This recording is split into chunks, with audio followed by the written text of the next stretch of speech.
I have So not a really, few but years, my wife has been. Lauren has been. oh, it's hilarious. So a few years ago, Afro Man was not at his home. He lives in small rural Ohio, down by Cincinnati area. And I remember this came out a couple of years ago. Uh, while he was away from his home, his house got raided under suspicion of kidnapping and narcotics. They busted through his gate. They busted down his front door. They like ransacked his house trying to find narcotics and kidnapping. Now, Okay. not surprisingly, they found no evidence of any type of kidnapping. More surprisingly, they didn't find any drugs. Okay. Uh, but they destroyed his house, and then he's like, "Hey, you guys gonna pay to fix this?" And they're like, "No." So he came out with some music videos. If you want to get a laugh after this, look, the best one is Lemon Pound Cake. Because like there's this big fat officer walking through the house in the kitchen, and there's like a lemon pound cake under a glass like cake holder thing, and this fat ass officer like does a double take looking at it. So he makes a song about that guy being fat and dumb, and he kind of looks like Peter Griffin. So he keeps calling him Family Guy, and so he sued for defamation, and then another cop sued for like 7 cops sued for defamation against him because he made songs like "Will you help" or "Will you repair my door," like made Okay. stupid rap songs about all the shit that he did to his house, and like why are you disconnecting my video cameras, because he has like all this footage on his security camera system before they unplugged it. So they sued him for defamation and went to trial this week. He didn't get charged with anything. But like the best is like the one officer he wrote a song about is like he calls him a son of a bitch and that he fucked his wife and that's how he got filthy rich. So like as the guy's on the stand, let me see if I can find it real quick. Like they're asking him questions about like, because it's freedom of speech, right? Is he actually like saying this tongue in cheek, or are these like Yeah, there's parody law. right? The guy's response to this is hilarious. But it's like you watch this and you're like, God, this our court system is broken. Oh, it was in the Jon Stewart video on it today. God, it's good though. I'll send you what are the links, but it is come on. Okay, you were on a roll for this to be the cold open, then you just I know. totally blew it.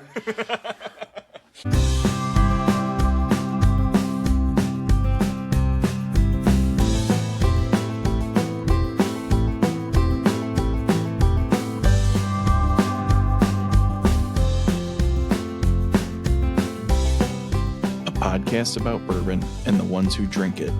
This is Bourbon Matters. Welcome to Bourbon Matters. I'm Jake. I'm Dan. And I'm Gold Eagle Jake. Tonight we are talking about high proof whiskey in honor of Chuck Norris.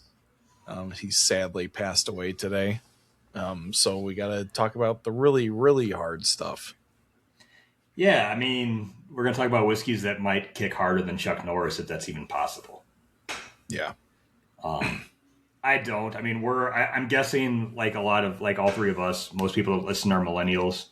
We all remember the old Chuck Norris stories as we grew up.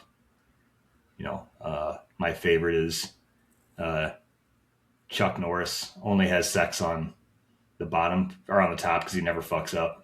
Like stuff like that. We've all heard those things, right? Yes.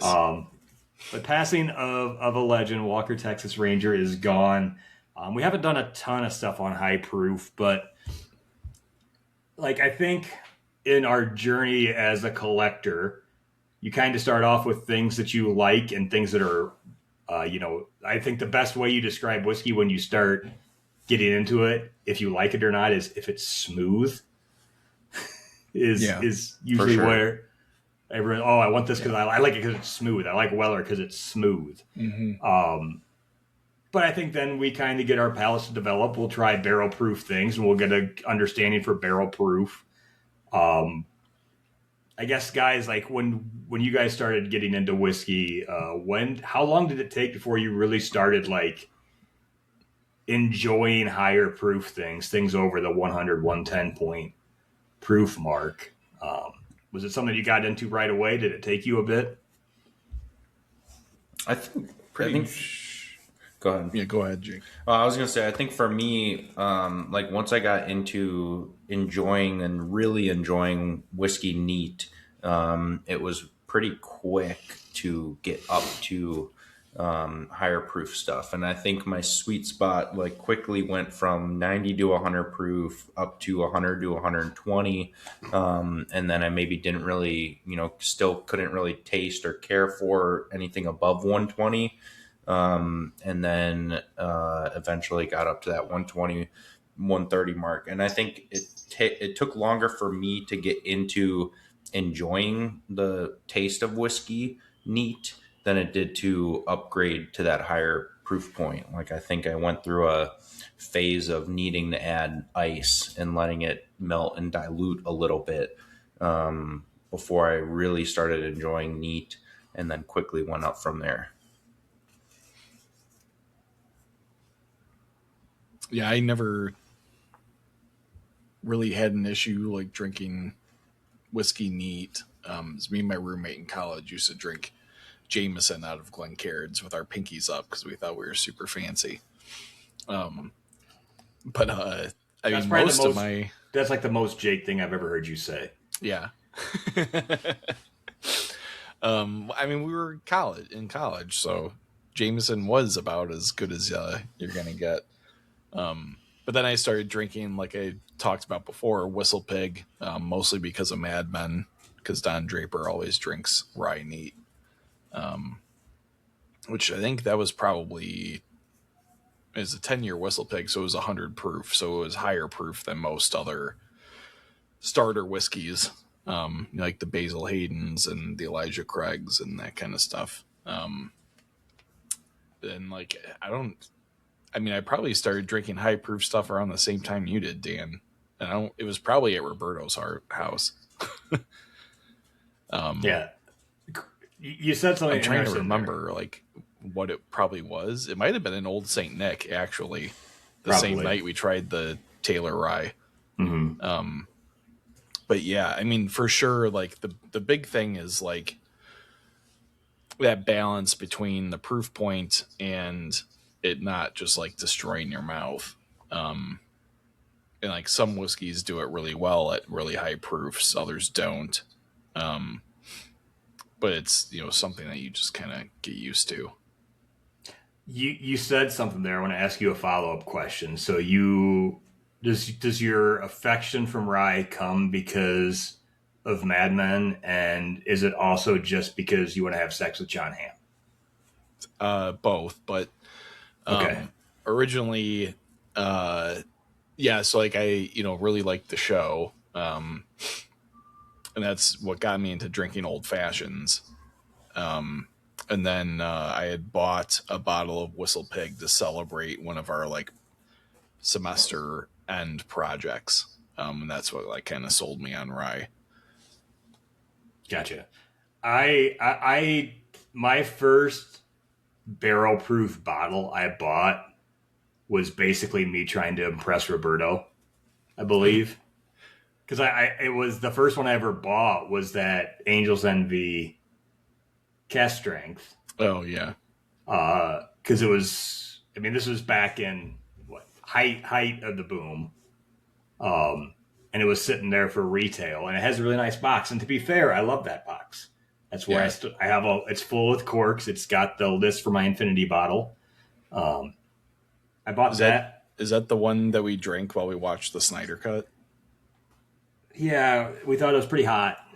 Yeah, it was. Which it was. It was only like 123, 124. Yeah, it wasn't very high proof, but it drank compared to like a lot of the hazmat stuff you'll see out today. I got turned off from barrel proof because of that. Kind of the same way, like the first beer you have is always the shittiest, cheapest beer that you can afford. And then you don't like beer for a while because you tried the shittiest, worst beer in the world. I kind of feel the same way there as I tried this Angel's Envy.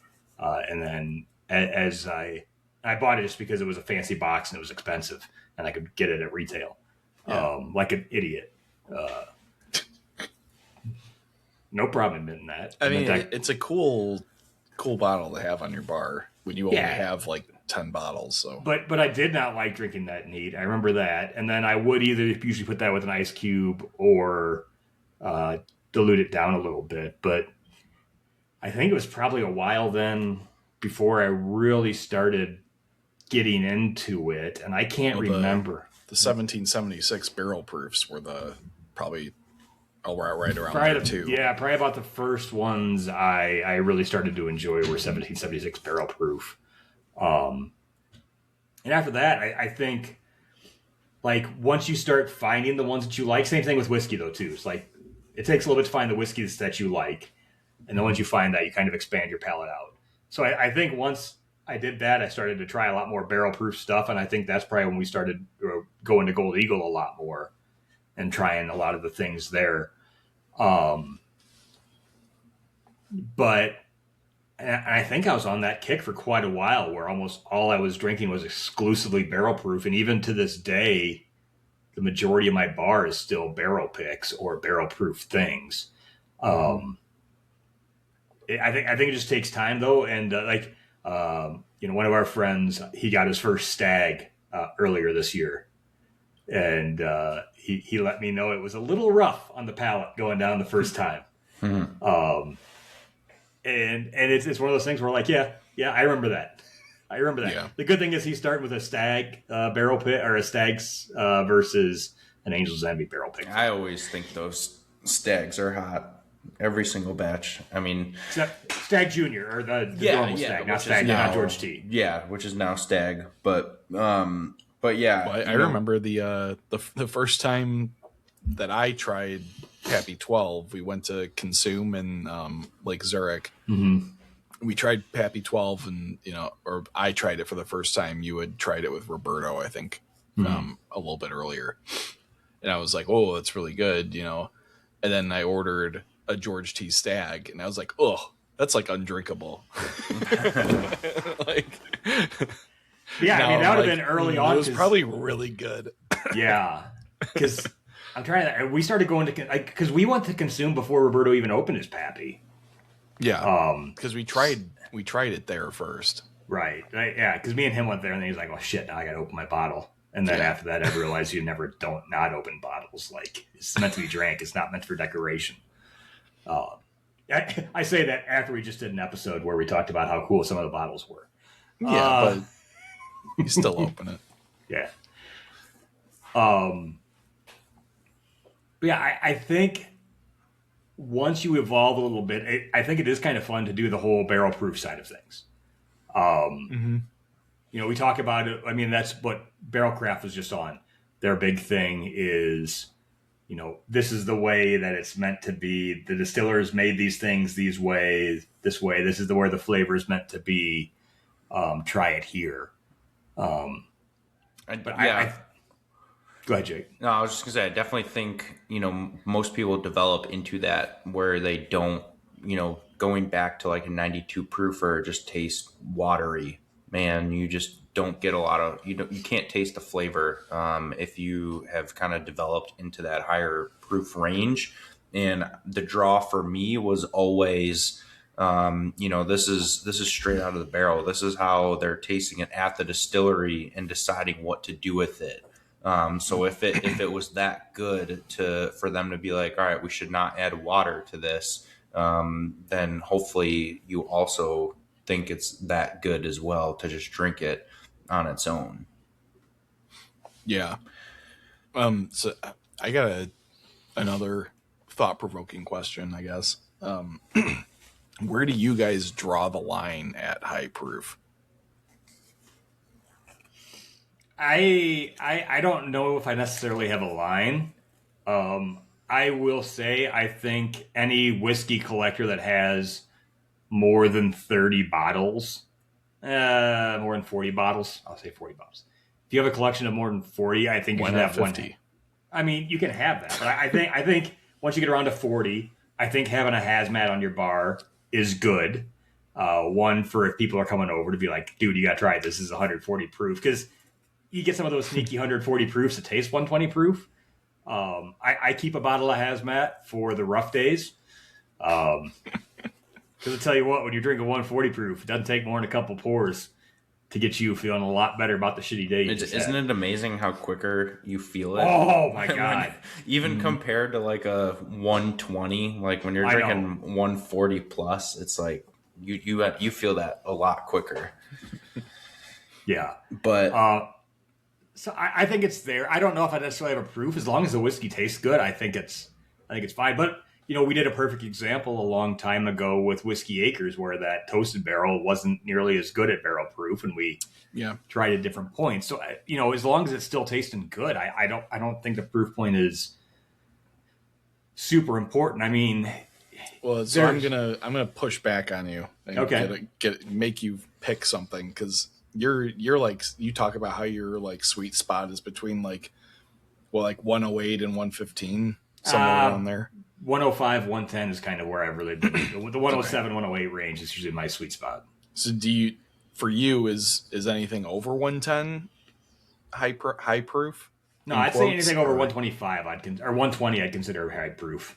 Okay. So, I guess that's my thought on it, at least. Just because at that point it's higher than what it could have went to the barrel in, right? Yeah, It's got to go in a barrel at less than what 125. 125 right? proof. Yeah. So Okay. I would say anything in there. Jake's Jake, gonna do say you- 130. 130 is what I was gonna say. But that is me like having to pick. Like normally I wouldn't pick. You're forcing me to pick. I would normally be on Dan's side where it really just depends on taste. I've tasted things at 140 that taste like they're 115, and I've also tasted things at 123 that taste like they're 130. So for me, it really is just about being pleasant on the palate, and I want to be able to taste flavors before Yeah. I taste the burn and the ethanol. Actually, Yeah. it's funny that we're doing this because I tasted a 156 proof whiskey today. It was a 21-year Canadian whiskey. It definitely tasted hot, but I would never guess 156 hot. And that's Yeah, that's crazy. probably up there with the highest I've ever tasted, not including light whiskey. Light whiskey or white dog or stuff like Yeah. that. Yeah. I mean, at a certain point, it just becomes like the hottest chili pepper, right? Where you don't taste anything, you just taste burning. Right. Yeah, Um, exactly. And it's like, I think the only hazmat I still have is, no, it's gone, I think. Maybe I still have a little bit left. Is like the first watershed hazmat pick you guys did at Gold Eagle. Yeah. It's a really and good one. It's a good one. You get a lot of cinnamon out of it, lot of red hot, but there's still good flavor you can pick out of it. It's not just screaming hot. It doesn't taste like I'm drinking it right off the still like I used to do. But Gold Eagle, Jake, you had said something kind of interesting there. I think the problem you get is if you just only go on the barrel proof side, is you really start to lose some of the appreciation for some of the stuff that's 100 proof or lower. You Because it does. It is my Unless they're done exceptionally well. yeah. Like there are some out there. And you also definitely can't mix those proof points in like a bottle share or a setting. Like to me, there's a time and Yep. place for barrel proof. There's a time and place for those 90 to 100 proof. Like if I'm going to just bring one bottle and go sit outside on a nice day, I want something right around that 90 to 100 proof that has a ton of flavor. And I think this is pretty timely that we're doing this episode now because I think we just kind of went through a phase where hazmat was a huge craze and that's all people were searching for. You know, hazmat. Distilleries were trying to put out hazmat releases. And then I think a lot of people's palates just got burnt out. And now I'm starting to see people go back towards that 120 or even, have much more appreciation for those 100 proof flavor bombs that you just don't see too often because most of the time it's in like beginner type of whiskeys when you get that lower proof point. Yeah, I know. Like, if I'm like feeling that I'm gonna have like maybe 2 or 3 pours, I like to go for like 100 to like 110 because I know it's not gonna like destroy me. I'll be able to function the next day. But like if I'm gonna have 1 pour, I'm more inclined to go for like a barrel strength or something, and like really get my bang for the buck, so to speak, flavor wise. So I don't know. I guess I pick more or less based on my mood. Like I was all set to pour myself a George T tonight for this, and then like I dozed off really quickly right before we were going to record, and I'm like, I'm tired. I just poured myself an Elijah Craig. like I can't. you're not I even can't. drinking high proof for the high proof. No, I'm too tired. I think probably about a year and a half, 2 years ago, I started not basically just solely drinking barrel picks and started to put more normal stuff on my shelf. And especially since I've been out here, like I started visiting all the small distilleries around here, and a lot of their stuff is going to be at your 90 to 100 proof. And so I started trying all the local whiskeys, and I'm like, some of them are really good at that proof. And I'm like, why am I writing some of these off again just because it's not barrel proof? The nice thing at the lower proof, especially after you've drank a lot of whiskey and you've learned to pull out the flavors and things that you like when you're sipping on things, you get way more of that lower proof. And I think when we just focus solely on looking at a proof point, or like some people do, looking at an age statement, when you focus on one thing, you forget about all the other things that are out there that are. I should not have had the games on up on my TV right here. This is a bad idea.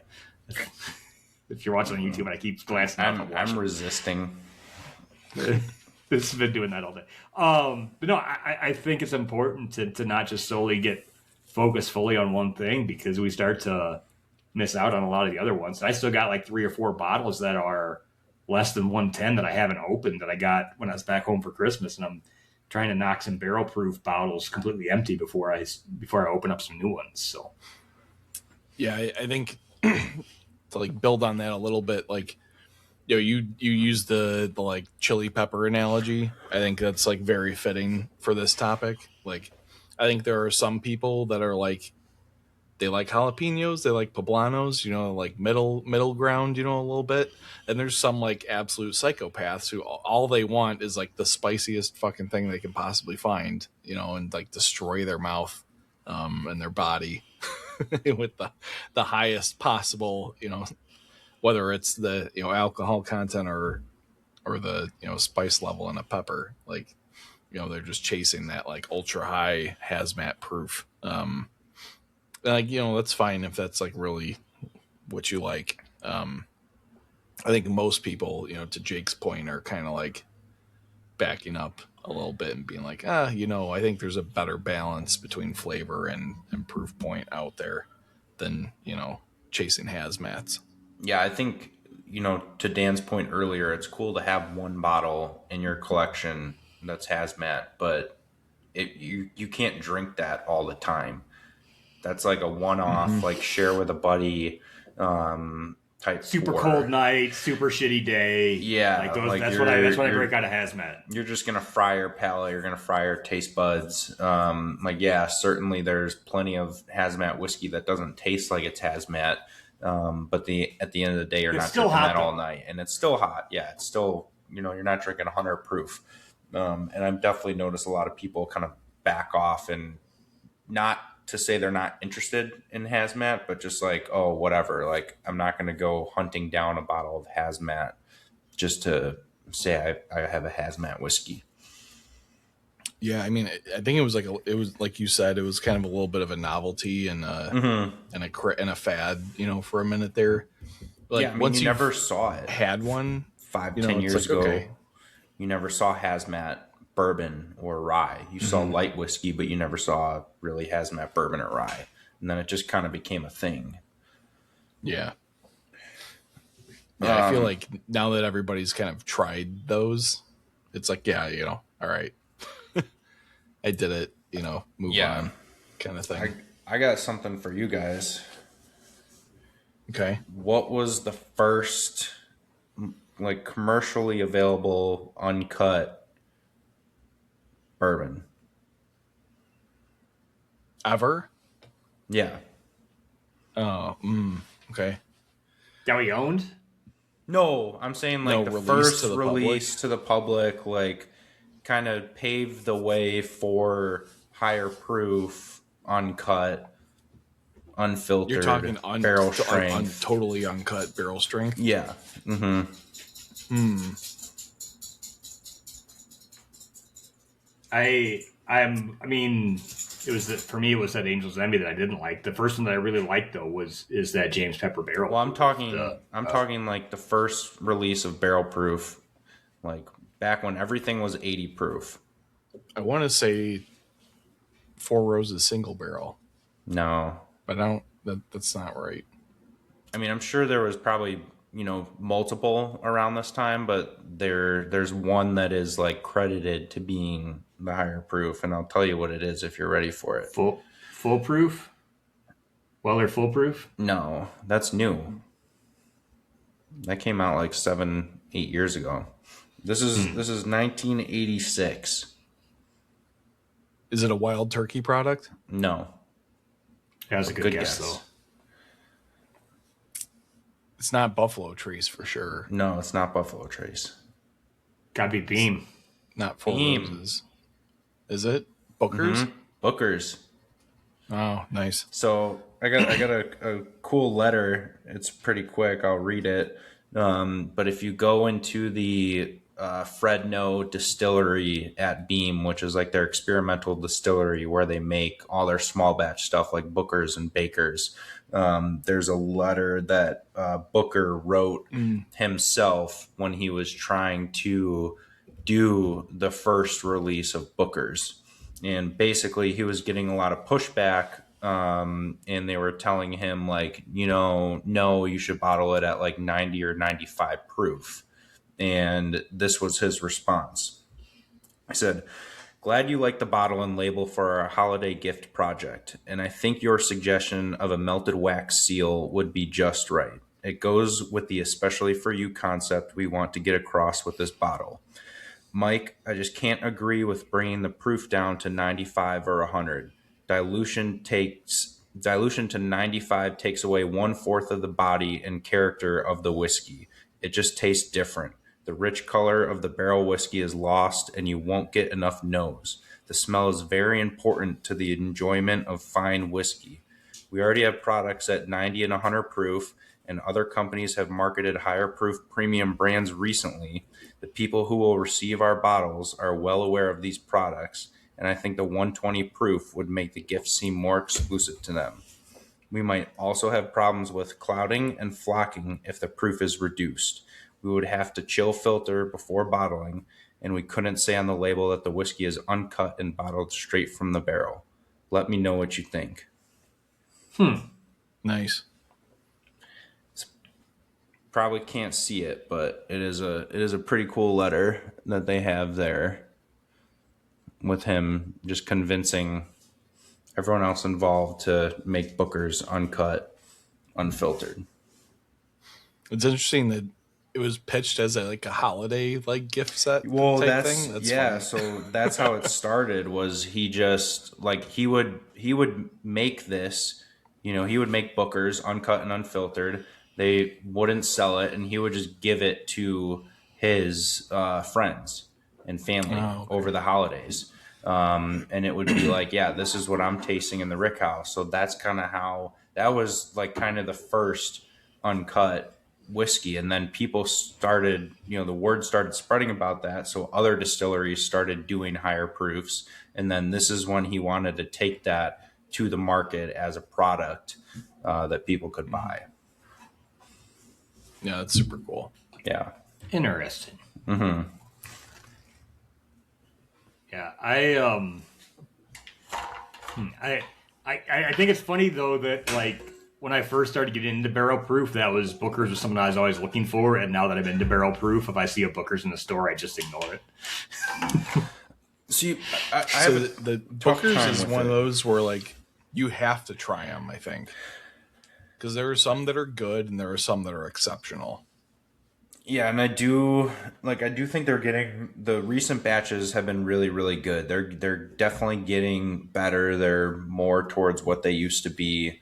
I think part of that reason is because you know how Booker's was kind of hard to find over the last couple of years. Well, we asked them that at Beam when we were there a couple of years ago doing a Knob Creek barrel pick, and they said they're letting the average age of Booker's get about 2 or 3 years older. So they're kind of like holding back inventory, letting stuff age, and now we're starting to see more bottles available, and it's a bit older stock as the average age. But Booker's was like one of my first favorite higher proof whiskeys, and I always looked forward to the next release and comparing the batches. And then I got really into Knob Creek and started realizing that Knob Creek single barrels are just as good, if not better, than Booker's, and they're cheaper and easier to find. But now I Yeah, don't know. our Knob Creek single barrel episode was like what really like sold me on single barrels being like absolutely incredible. Yeah, that was What's I think one of my first episodes. Yeah, it was either the first or second. I can't remember. Yeah, I've had 2 bottles of Booker's and a little book in my life. No, I've had a little book and a bottle of Booker's, and I think the Didn't last I give you one or the other at some point too? well, no, you didn't give me the little book because I brought that for your wedding. Yeah. You probably gave me that Booker's, I and think I was gave gonna you tell a Booker's. Yeah. I was gonna tell the story, and now I don't want to because it's gonna make me seem like an even bigger asshole than I already am. But at Whiskey Acres, when I was there for Christmas, they always had a big white elephant gift exchange for the holiday party, and the only rule was no good gifts. It's the whole white elephant. You can once it's been stolen 3 times, it can't be stolen anymore. Whoever gets it gets it. And I couldn't find a gift that I wanted to put in, so I put in like a bottle of Booker's that I drank about 30% of that I didn't like. So I just put a Post-it note, and I'm like, I didn't like this. I hope you do. And it was like one of the hottest gifts. And they're like, Dan, we said no good gifts. I'm like, it's not. I don't like it. I'm re-gifting a third drank bottle of whiskey. Like, that's not really a great gift, but apparently people thought it was. But that's probably the one you gave me. That probably even makes more sense of why I would have gave it away. Yeah. That sounds about right. Yeah, no, I think it's good to expand the palate out, and if you trying to drink higher proof and you don't like it, like it's not a knock. It's I mean, just like whiskey is, it's an acquired taste. It's an acquired. It has a unique mouthfeel to it. It's gonna sting a little bit. Now, I don't know if it's an old wives' tale or if it's true for some people or true for some and not true for others. Like when you go down to when you do any distillery tour and they're going to do the tasting, they always tell you like, hey, if you're not a whiskey drinker, take a small little sip. This is going to burn. It's going to do this. And this is never going to change. I swear, since I worked at Whiskey Acres and was trying new make every day, like 120 proof doesn't throw me for a loop at all. It's just like, I think if you drink a lot of it, you just kind of get used to it. And the first one's never like particularly pleasant, but after that, it's not a big deal. I don't even have that first. Like the only time like I'll still like wince if I'm drinking very, very high proof is some of the stuff straight off distill at 155 White Dog without any other flavor to it. Sometimes that'll make me wince up a little bit, but I'll never forget when we did Rush Creek. Me and Roberto and his wife went to Rush Creek one day, and they had White Dog that hadn't been cut down. That was 150 proof or something. I remember Roberto just hacking and hacking on it. I'm like, little bitch. I loved their White Dog when we recorded there. It was so good. The day we did the recording there. Yeah. I think they were running a rye that day, if I'm remembering right. I believe you are correct on that. But yeah, I think it's good. I think I don't know, and I know everyone's got their own personal opinions on stuff, but I'm heavily in the hand of don't just drink one thing purely or the other just because you want a high proof. You know, I think by doing, I mean, when you talk to like people that work at Buffalo Trace that are their tasters, that are the ones that are deciding if is this a Blanton's, is this an Elmer, is this if you go down to Mashville one, they all try everything there at 40 proof, I believe, when they're tasting even lower. Yeah, I think it's even lower. I think it's like just like 20 or 30. 20 or 30. Yeah. Mm-hmm. Yeah, I mean, it's to pick out flavors. The lower proof, you can really take it out because you get so far away from that ethanol burn, and it's gonna. I mean, if it burns you or not, it's still gonna blow your palate out, right? Yeah. It's just the way the taste buds work. But I've realized after I kind of got off my big 120 only or higher kick because I thought I was tough and a badass and cool. Which you were totally wrong about. I've never been any of those things in my life. I thought maybe I might have been, but I wasn't. But no, I think I've since, and I probably say that throughout the last 3 or 4 years is right around 110 is my sweet spot. It's kind of where, if I'm gonna just go pick a random whiskey off the shelf and I got something there, I will almost always go for that first. But I have a collection and I like to browse and try some things. So, but I think it's good to have a mix. I think it's definitely worth trying to find some barrel proof things that you like to see what it tastes like when it's sitting in a barrel. But I don't think focusing solely on barrel proof or non-barrel proof is a great way to grow your whiskey palate and grow your whiskey journey. Yeah. So the only other thing I wanted to kind of discuss is, in the high proof whiskey category, you have kind of two options.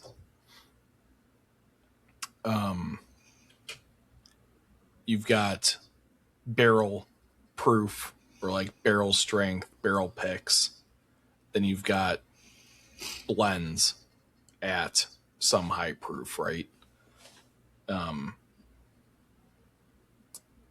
Is there one or the other that you guys prefer? I prefer good whiskey.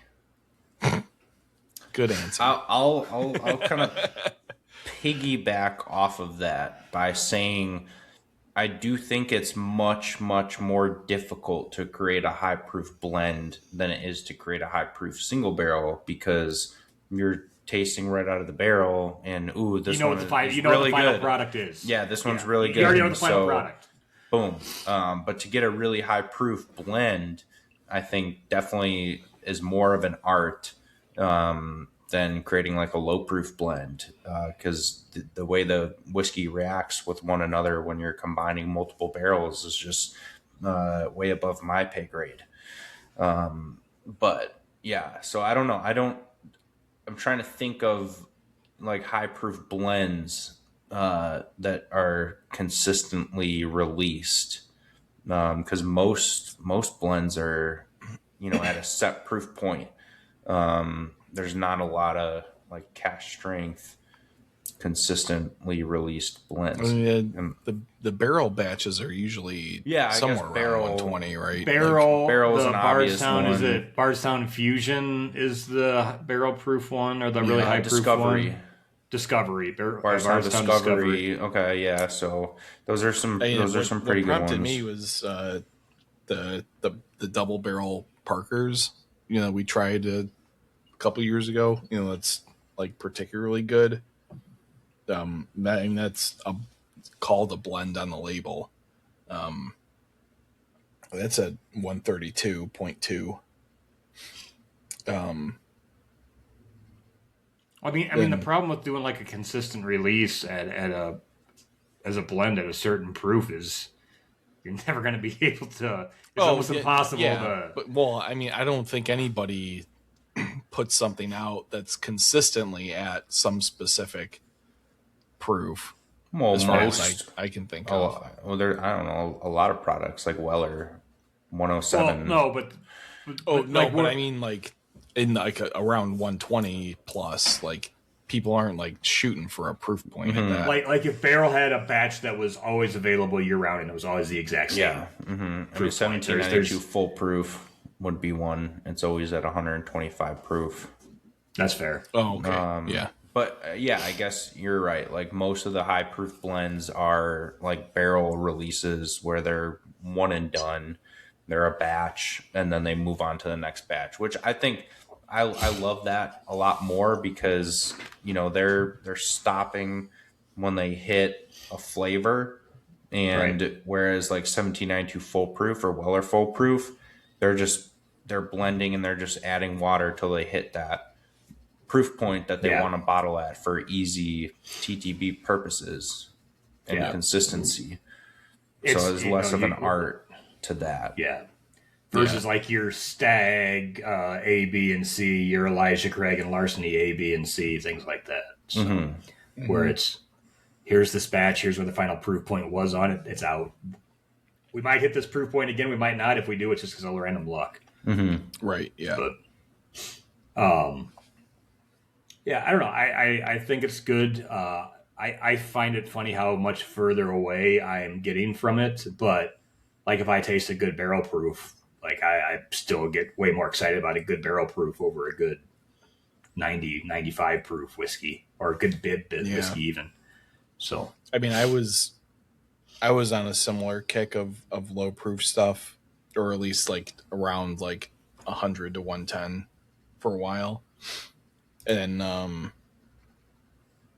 at the Super Bowl, I opened one of my Stags just for fun, and I was like, "Oh man, this is like so good. Why am I not drinking higher proof stuff?" So now I've been back on the higher proof pours, but yeah, I mean, it's all. I feel like it's always like back and forth. You go for a little while in one lane and go back to the other, and then. Guys have any favorite Chuck Norris jokes you remember from all those years ago? Oh. One of my favorite ones that made me laugh because it kind of takes two memes from our generation into play, and it's that Chuck Norris can see John Cena. Yeah. That was always one of my favorites. Poor guy. Good legend, man. I mean, literally a legend. Like the dude, like that you would just think of would never be defeated, never die.